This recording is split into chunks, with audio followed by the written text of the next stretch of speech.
7-mile barrier island, known for its powder white sand beaches and crystal clear turquoise waters.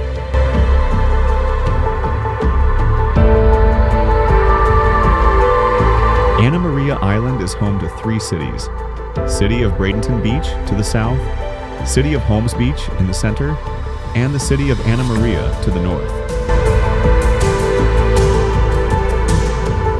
The waters around the island are ideal for dolphin watching, kayaking, and paddleboarding.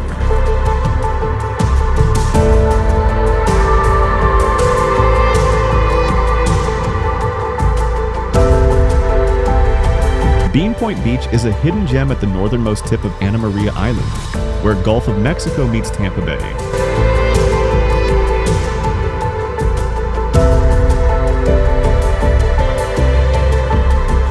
The island's waters reveal a mosaic of blues and greens that change every hour, offering a new view with each passing cloud.